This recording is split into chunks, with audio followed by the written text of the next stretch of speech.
Hello student, मैं नीरज तिवारी आप सभी का अपने online channel gurukuls online classes में आप सभी का स्वागत करता हूं।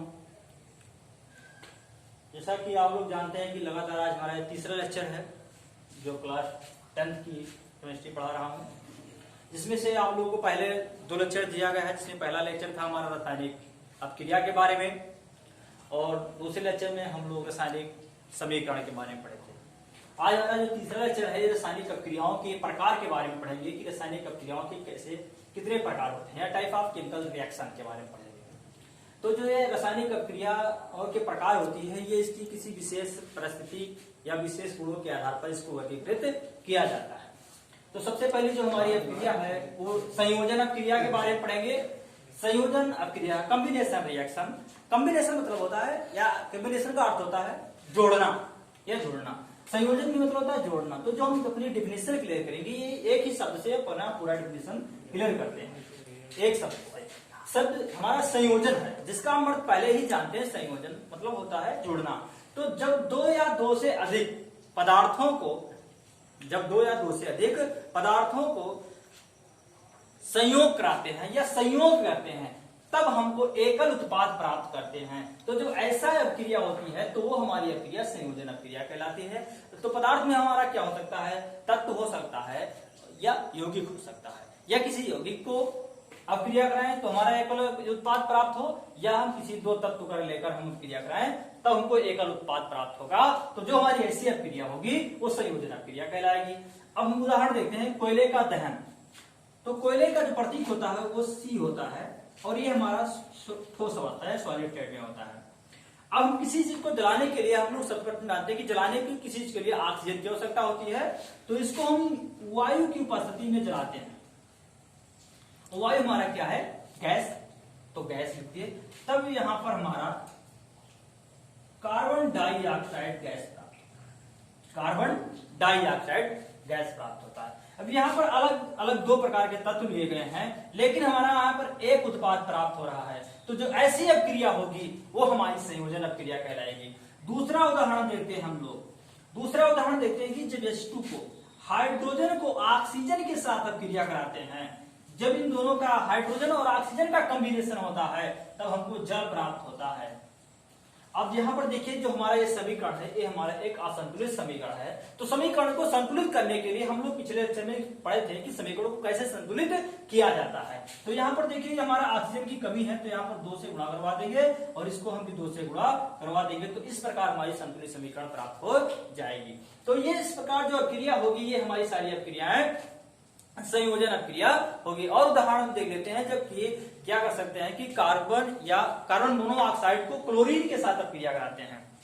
कार्बन मोनोऑक्साइड को, दूसरा उदाहरण देते हैं, कार्बन मोनोऑक्साइड को क्लोरीन के साथ अपक्रिया कराते हैं। तो यहां पर हमारा COCl2 ये हमारा फास्जिन है। तो यहां पर हमको एक फास्जिन गैस प्राप्त होता है या कार्बोनिल क्लोराइड प्राप्त होता है। तो जो इस प्रकार की सारी अपक्रियाएं होंगी वो सारी हमारी अपक्रियाएं संयोजन अपक्रियाएं कहलाएंगी। तो डिफिनीशन हम आराम से साधारण शब्दों में कह सकते हैं कि ऐसी अपक्रिया जिसमें 2 या 2 से अधिक पदार्थों को अपक्रिया कराने पर हमको एकल उत्पाद प्राप्त होता है, तो वो अपक्रिया हमारी संयोजन अपक्रिया कहलाती है। दूसरी अपक्रिया के लिए बात करेंगे, जो हमारी दूसरी अपक्रिया के बारे में पढ़ेंगे वो हमारा होगा वियोजन अपक्रिया। वियोजन, तो वियोजन का अर्थ हम लोग जानते हैं क्या होता है, टूटना। वियोजन का अर्थ होता है टूटना।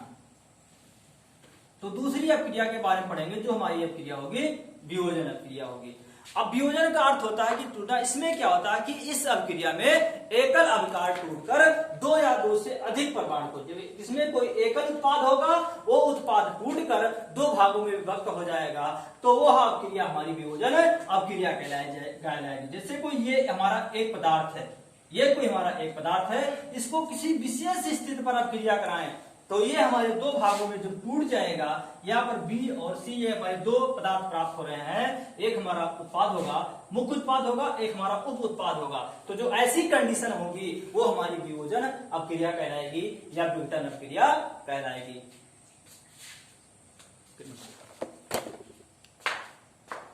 वियोजन अपक्रिया कहलाएगी। तो वियोजन अपक्रिया विशेष कंडीशन पर उसमें वियोजन होता है, प्रकाश अपघटन होता है, विद्युत अपघटन होता है। तो ये अपनी विशेष कंडीशनों पर अलग अलग प्रकार की वियोजन अपक्रिया होती है। तो सबसे पहले हम लोग पढ़ेंगे उष्मीय वियोजन। उष्मीय वियोजन।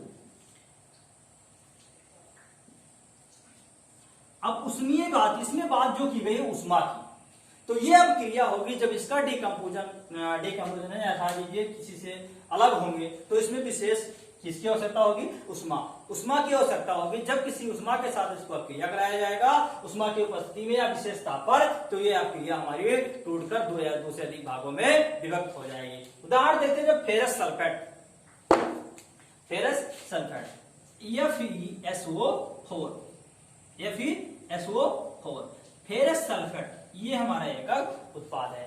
फेरस सल्फेट को जब हम लोग गर्म करते हैं, क्या करते हैं? गर्म करते हैं, या लिख देते हैं उष्मीय अपघटन कराते हैं। क्या कराते हैं? उष्मीय अपघटन। तो जब इसको उष्मीय अपघटन कराते हैं तो ये हमारा Fe2O3 फेरिक ऑक्साइड, ये बन गया हमारा ferric oxide, SO2 sulphur dioxide और SO3 सल्फर ट्राइऑक्साइड में वियोजित हो जाती है। Sulphur ferric oxide, sulphur dioxide और सल्फर ट्राइऑक्साइड में फेरिक सल्फेट हमारा क्या हो जाता है? वियोजित हो जाती है। तो जो इस प्रकार की अपक्रियाएं होंगी वो हमारी कौन सी? उष्मीय वियोजन का प्रक्रिया कहलाएंगी। दूसरा हम देखें कि कैल्शियम कार्बोनेट को जब हम अपक्रिया कराते हैं, उसमें अपघटन कराते हैं, इसका उसमें अपघटन कराते हैं, तो ये जब कैल्शियम कार्बोनेट है इसका हम उसमें अपघटन कराएंगे, तो ये calcium oxide CaO calcium oxide और कार्बन डाइऑक्साइड में वियोजित हो जाती है। अब हम लोग इसका परिभाषा पढ़े थे कि वियोजन अपक्रिया का, इसमें क्या होता है? इसमें एक अभिकारक या एक ऐसे यौगिक होते हैं कि जब जिसको किसी अपक्रिया में क्या वियोजित होकर दो या दो से अधिक भागों में वियोजित हो जाते हैं या टूटकर अलग हो जाते हैं, तो जो ऐसी अपक्रिया होती है वो हमारी वियोजन अपक्रिया कहलाती है। जिसमें देखिए फेरस सल्फेट को उसमें अपघटन कराया गया तो फेरिक ऑक्साइड, सल्फर डाइऑक्साइड और सल्फर ट्राइऑक्साइड बना, और कैल्शियम कार्बोनेट यही चूदा पत्थर मान सकते हैं या संगमरमर मान सकते हैं, इसका कई प्रकार के सूत्र, इसको चाक भी कहते हैं, उसमें अपघटन कराते हैं तो कैल्शियम ऑक्साइड और कार्बन डाइऑक्साइड प्राप्त होता है। थैंक्स।